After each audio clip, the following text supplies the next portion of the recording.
During the 1960s, millions of people came to love the music of the Beatles. The group was started by 4 young men from Liverpool, England. None of the young men thought their group would become so well known. John Lennon was born in Liverpool in October 1940. He was raised by his aunt. John liked to write, draw, and listen to records. When John was 14, he asked his mother to buy him a guitar.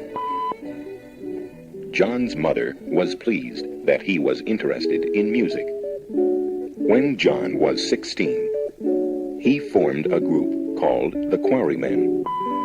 Paul McCartney was born in June 1940. His mother taught him to play the piano and the guitar. Paul's mother died when he was 14. Soon afterward, Paul met John Lennon. "I need another guitar player for the Quarrymen," John told Paul. So Paul joined the group. George Harrison was born in February 1943. His home life was happy, but he didn't like school.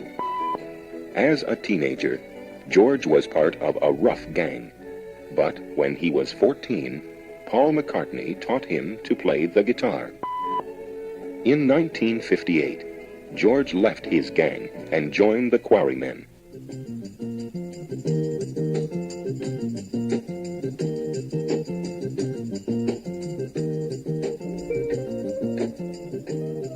Later, John changed the group's name to The Beatles. In 1960, the Beatles went to Hamburg, Germany, to play in a club. They made their first record there. Brian Epstein heard the record.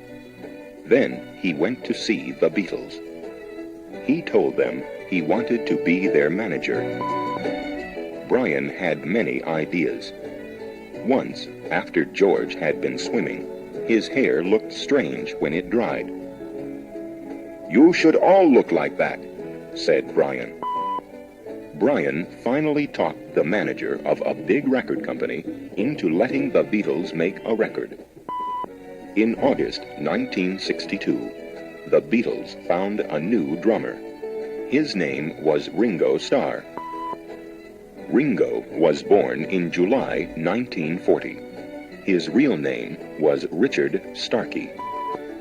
As a child, Ringo was often sick. He spent quite a bit of time in hospitals. When Ringo met the Beatles, he was playing in Hamburg with another group. He liked them right away. Until the 1960s, music groups had always recorded songs written by someone else. But Brian Epstein had the Beatles play their own songs. In 1963, the Beatles recorded Please, Please Me. The record was a hit. Fans followed the group wherever they went. Later that year, the Beatles appeared on television. There were crowds at the station all day. And when the Beatles returned from a trip to Sweden, policemen at the airport said, "We've never seen anything like this." In November 1963, the Beatles put on a show in London. Even the Queen of England went to hear them. Meanwhile, the Beatles' records were selling even better than Elvis Presley's. 4 of the Beatles' records were already hits in America. The group made its first visit to the United States in 1964. In Washington, D.C., the Beatles gave a concert. After the concert, the group went to a party. Later, the 4 young men spent some time on a large pleasure boat. "This is the life," George said. Even the people in England's government were interested in the Beatles. Many said that they were a good thing for the country. The Beatles' records were all hits. So was John Lennon's book, In His Own Right. The Beatles traveled all over the world. They found they had fans everywhere. In many countries, boys were copying the clothes and hairstyle of the Beatles. They were as well known in Germany and Japan as they were in England.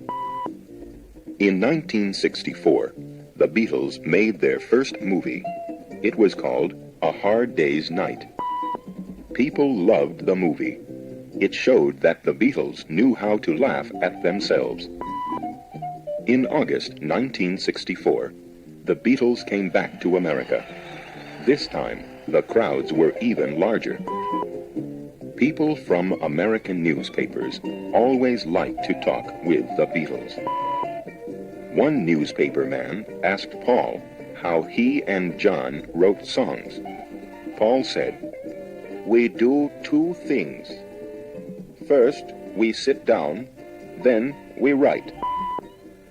Everybody tried to make money from the Beatles. One hotel owner cut up the Beatles' pillowcases. Then he sold the pieces to fans. By this time, the Beatles' music had begun to change, but fans still bought their records.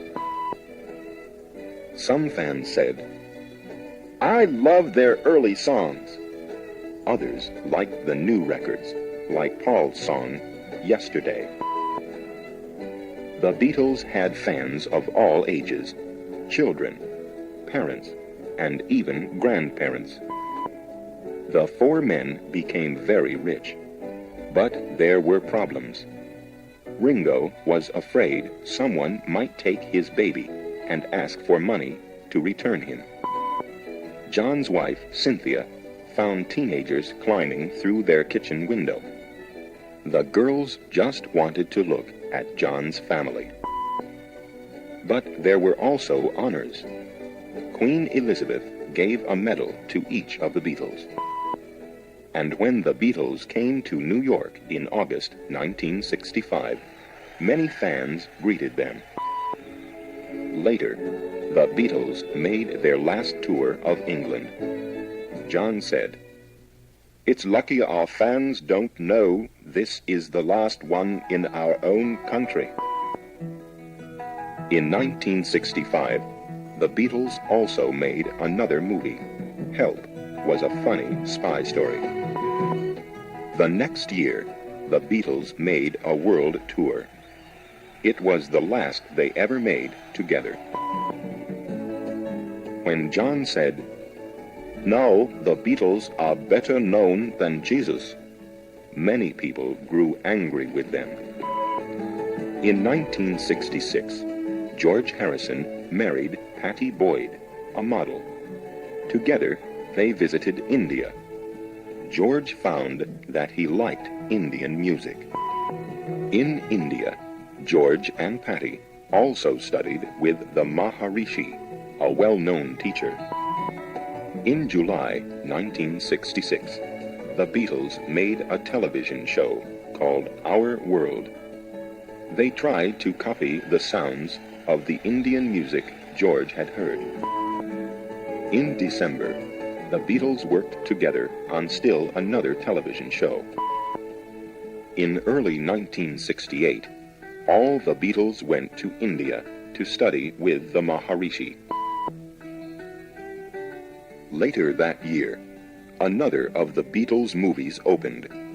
It was a cartoon called The Yellow Submarine. "This is an easy movie to make," said Ringo. "We just watch while the artists draw us." In 1969, John Lennon married Yoko Ono. He was beginning to have other interests outside the group. Paul McCartney got married too, and he told John that he wanted to make a record on his own. More and more, the Beatles were going their separate ways. But the four men still understood each other. Their movie, Let It Be, showed how well they worked together. But each of the Beatles also knew that he needed to work apart from the group. In December 1970, Paul went to court. He wanted to have the group broken up. Once Paul left, the others knew that the group would soon stop working together. Today, Ringo is interested in making movies. Paul, Linda, and their 3 children live in Scotland. Paul and Linda have started their own singing group. George holds concerts to raise money for people who need it. He has had many hit songs of his own, too. John and Yoko still work to help people who are not treated fairly. But to the world, the Beatles will live forever as the music group loved by millions of people.